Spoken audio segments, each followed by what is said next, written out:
সুপ্রিয় দর্শক, আসসালামু আলাইকুম। সবাইকে স্বাগত জানাচ্ছি আমাদের নিয়মিত অনুষ্ঠান মাথায় কত প্রশ্ন আসেতে। ইদানিং অনেক বিষয় নিয়ে প্রশ্ন আসতেছে, তবে যেই জিনিসটা বার্নিং ইস্যু সেটা হচ্ছে মানুষের মনের মধ্যে একটা বড় প্রশ্ন দেখা দিচ্ছে। সেনাবাহিনীকে ম্যাজিস্ট্রেসি পাওয়ার দেওয়া আছে, অথচ দেশ জুড়ে একটা নারকীয় উৎসব চলতেছে, বীভৎস অবর্ণনীয় কিছু ঘটনা ঘটছে, মানুষকে হত্যা করা হচ্ছে মবের নামে। যে অমানবিক বিষয়গুলিকে সংঘটিত হচ্ছে আমাদের সামনে, সেগুলি সহ্যের সীমাকে এমন একটা পর্যায়ে নিয়ে গেছে।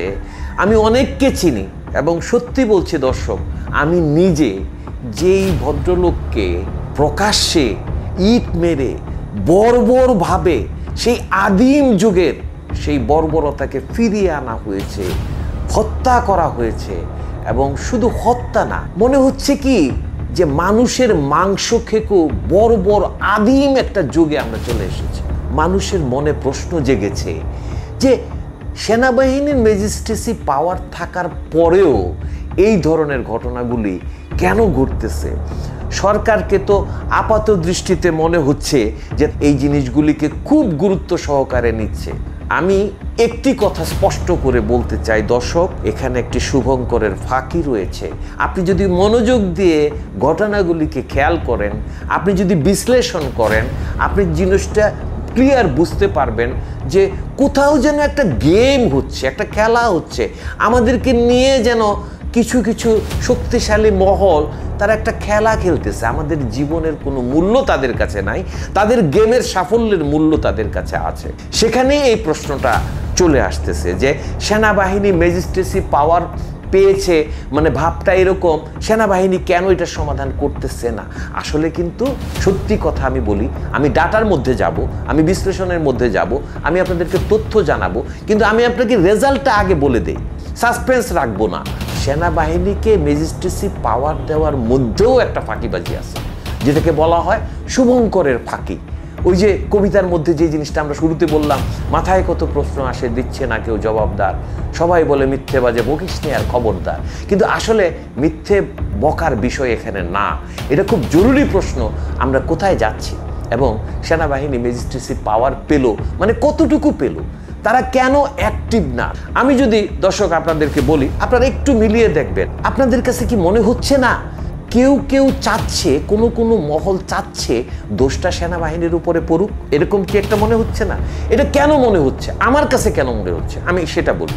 একটি ঘটনা ঘটেছে মিটফোর্ডে, সেখানে মানে বিভৎস রকমের একটা হত্যাকাণ্ডের ঘটনা ঘটেছে। খুলনায় বাসার সামনে একটা গাড়ি পরিষ্কার করতেছিল, তার এর মধ্যে মোটরসাইকেলে এসে তাকে প্রথমে গুলি করে হত্যা করা হয়, এবং সেখানেই শেষ না, সেখানে আবার তার পায়ের রগ কাটা হয় মৃত্যু নিশ্চিত করার জন্য। অথবা হয়তোবা এই যে রগ কাটার যে বিষয়টা, কারো উপরে সেই দোষটা চাপানোর জন্য একটা ক্যারেক্টারিস্টিক এখানে তৈরি করা হচ্ছে। এই যে ঘটতেছে এরকম অসংখ্য ঘটনা কিন্তু এই গত কয়েকটা মাসে ঘটতেছে। এর মধ্যে দেখা গেল কি যে এই সমস্ত ব্যাপারে খুব বলিষ্ঠ পদক্ষেপ নেওয়ার পরিবর্তে কি হইলো, একটা প্রজ্ঞাপন জারি করা হলো।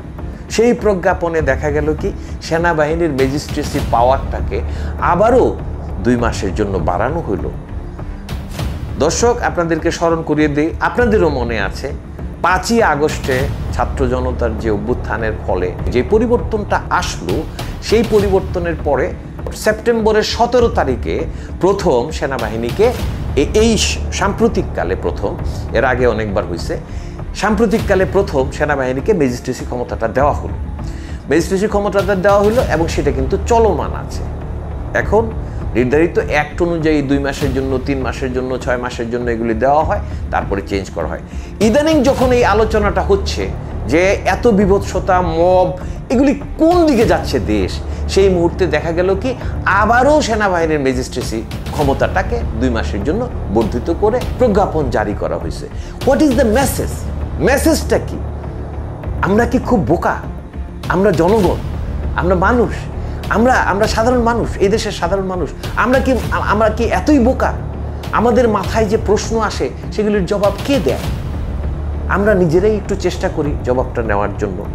একটু আপনাদেরকে জানাই যে তথ্যটা এখানে আসছে, সেটা হচ্ছে সেনাবাহিনীর ম্যাজিস্ট্রেসি পাওয়ারের বিষয়টা 1898 সালের একটা আইনের কিছু ধারা, আমি বলি 64, 65, 83, 84, 86, 95, 2, 100, 100, 105, 107, 109, 110, 126, 127, 128, 130, 133 ও 142 ধারার অধীনে সেনাবাহিনীকে ম্যাজিস্ট্রেসি দেওয়া। সিম্পল একটা জিনিস হচ্ছে যে সেনাবাহিনীর যারা সশস্ত্র বাহিনীর যারা কমিশন র্যাঙ্কের অফিসার, ক্যাপ্টেন থেকে শুরু করে যারা কমিশন র্যাঙ্কের অফিসার, তাদেরকে ম্যাজিস্ট্রেসি পাওয়ার দেওয়ার মানেটা হচ্ছে তারা তাদের সামনে যদি কোনো ঘটনা ঘটে যেটা আইন বহির্ভূত, তাহলে তারা সেখানে হস্তক্ষেপ করতে পারবেন। তাদের কাছে মনে হইলো যে এই ছেলেটাকে মারতেছে কেন, এখানে এটা হচ্ছে কেন, তো তৎক্ষণাৎ তারা ব্যবস্থা নিতে পারবেন, তাদেরকে আটক করতে পারবেন, তাদেরকে শাস্তি দিতে পারবেন, জরিমানা দিতে পারবেন, সর্বোচ্চ 2 বছরের জেলও দিতে পারবেন। এই ক্ষমতাটা সেনাবাহিনীকে দেওয়া হয়েছে। এটার মানেটা কি? আমি একটা কথা বলি, প্রকাশ্যে কিন্তু সরকার এবং সেনাবাহিনী কারো পক্ষ থেকেই কোনো বলা হচ্ছে না। ম্যাজিস্ট্রেসি পাওয়ার দেওয়া আছে, সেনাবাহিনীকে মাঝে মাঝে রাজপথে টহল দিতে দেখা যাচ্ছে, কিন্তু এটাও সঠিক যে যখন কোনো বড় বড় ঘটনা ঘটতেছে বিষয়টা এমন না সেখানে সেনাবাহিনীর উপস্থিতিতে ঘটতেছে, বিষয়টা এমন না। সেনাবাহিনী তো এমন সংখ্যক সেনাবাহিনী তো এখানে নাই যে তারা দেশের সর্বত্র একেবারে বলতে গেলে ঈশ্বরের মতো সব জায়গায় উপস্থিত থাকে। তারা তাদের টহল চালা যায় নিয়ম অনুযায়ী। এখন সত্যি কথা যেটা হচ্ছে সেটা হলো যে কেউ কোনো কিছু বলতে চাচ্ছে না, সরকার কিছুই বলে না। যে সেনাবাহিনীকে দেওয়া হয়েছে, তাদের উপর দায়িত্ব দেওয়া হয়েছে, আইন শৃঙ্খলা রক্ষা করার দায়িত্ব দেওয়া হয়েছে, তারা এটা করতেছে না, এটা কিন্তু বলে না। মানে তারা এমন একটা সেফ সাইডে থাকতে চায় যে তাদের কোনো দায় নাই, হুঙ্কার একটা দেয় সেরকমও না। আর সেনাবাহিনীর পক্ষ থেকে সেনাবাহিনী একটা কম্বাইন্ড একটা গঠনমূলক একটা ফোর্স, সংগঠিত একটা ফোর্স, আমাদের দেশের একটা অহংকারের জায়গা। যত কিছুর পরেই তারা কিন্তু আমাদের অহংকারের একটা জায়গা, এটা কিন্তু অস্বীকার করা যাবে না। এখন মানুষ কিন্তু সেনাবাহিনীকে দোষও দিচ্ছে না, কিন্তু ফাঁকটা কোথায়, প্রশ্নের উত্তরটা জানা আমাদের জন্য খুবই জরুরি। বিষয়টা যেটা হচ্ছে, নাম প্রকাশ করে সরাসরি দায়িত্ব নিয়ে কেউ কথা বলবে না। দর্শক, আমি আপনাদেরকে জানাই, কর্মসূত্রে আমার সাথে সেনাবাহিনীর অফিসারদের কথা হয় এবং আমি গতকাল রাত্রেও কথা বলেছি, আজকে সকালেও আমি কথা বলেছি। বিষয়টা যেটা হচ্ছে সেটা আপনারাও জানেন, সেনাবাহিনী ম্যাজিস্ট্রেসি পাওয়ার এর আগেও পেয়েছে। 2007 সালে যখন সরকারের পরিবর্তন হচ্ছে, 111 যেটাকে বলা হয়, তখনও সেনাবাহিনীর ম্যাজিস্ট্রেসি পাওয়ার ছিল। এরশাদের সময়কালীন, এরশাদ 1982 সালে ক্ষমতায় এসেছেন, পরবর্তীতে 1984 সালে উনিও সেনাবাহিনীকে ম্যাজিস্ট্রেসি পাওয়ার কিছুদিনের জন্য দেওয়া হয়েছিল। সেনাবাহিনীকে রাজপথে ট্রাফিক কন্ট্রোল করতেও দেখা গিয়েছিল, পরে 3 মাস পরে তাদেরকে আবার সরিয়ে নিয়ে যাওয়া হয়। এই ম্যাজিস্ট্রেসি পাওয়ারটা আসলে সেনাবাহিনীকে সাময়িকভাবে দেওয়া হয় বিশেষ পরিস্থিতি মোকাবেলা করার জন্য। এখন প্রশ্নটা হচ্ছে, সেনাবাহিনী কিভাবে কাজ করে এটা কিন্তু আপনারা অনেকেই জানেন, অনেকে হয়তো বা ধারণাটা ঠিক ক্লিয়ার না। সেনাবাহিনী যখন দেখবে আমি দেলোয়ার হোসেন, আমি একটা অন্যায় করতেছি, সেনাবাহিনী আমাকে ধরে এই যে আমার বিরুদ্ধে মামলা হওয়া, আমার বিরুদ্ধে আইনগত ব্যবস্থা নেওয়া, আমার বিরুদ্ধে একটা ডায়েরি করা বা একটা এফআইআর দায়ের করা, এই সমস্ত কাজগুলি কিন্তু করে হচ্ছে পুলিশ। পুলিশের দায়িত্ব আইন শৃঙ্খলা রক্ষা করার এই যে ফরম্যাটগুলি আছে, এই ফরম্যাটগুলির মধ্য দিয়ে গো থ্রু করা, এটা সেনাবাহিনী কখনো করে নাই, কখনো তাদের যে করতে হবে সেটাও তারা জানে না, তাদেরকে এইটার কোনো রকম ট্রেনিংও দেওয়া হয় নাই বা তাদের কর্ম তালিকার ভিতরে এটা নাই। নির্বাচনের সময় অনেক সময় ম্যাজিস্ট্রেসি পাওয়ার দেওয়া হয়, তারা বুথগুলিতে যায়, বুথগুলিতে গিয়ে তারা কি করে, যারা বিশৃঙ্খলা তৈরি করার চেষ্টা করতেছে তাদেরকে ধরে, সাময়িকভাবে ধরে পুলিশের কাছে হ্যান্ড ওভার করে। মনে করেন 2 বছরের জেল দিল একজন সেনাবাহিনীর মেজর বা ক্যাপ্টেন, ধরে নেন একজনকে ধরলো, দেলোয়ার হোসেনকে ধরলো, ধরার পরে আমি অন্যায় করছি, সে আমাকে 2 বছরের জেল দিল। এইটা এক্সিকিউট কে করবে, এটা বাস্তবায়ন কে করবে, সেটা উইং হচ্ছে পুলিশ।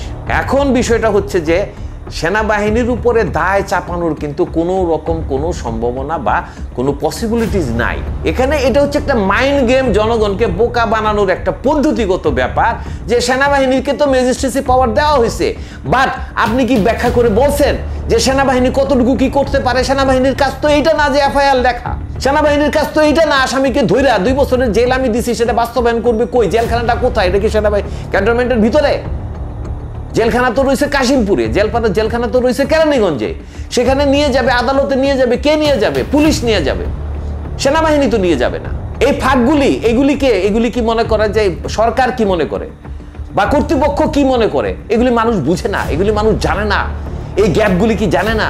সেনাবাহিনী কি জানে না? সেনাবাহিনীকে দায়ী করতে পারবে যে এই মব সন্ত্রাসটা কেন এইভাবে ব্যাপকভাবে চালানো হচ্ছে? আপনি বসে বসে মজা নিচ্ছেন, মানুষ মারা যাচ্ছে, মবের নামে বিভিন্ন রকম অন্যায় অবিচার করা হচ্ছে, মিথ্যা মামলা দায়ের করা হচ্ছে, অমুককে ফাঁসানোর জন্য মামলা দায়ের করা হচ্ছে। এগুলি কি সরকার জানে না? এগুলি কি কর্তৃপক্ষ জানে না? জানার পরে কি করতেছেন? জানার পরে করতেছেন হচ্ছে যেটা যে বাচ্চার মতো আরেকজনের উপর দায় চাপানোর চেষ্টা করতেছেন সারাক্ষণ। নিজের কোনো চিন্তার জায়গা নাই।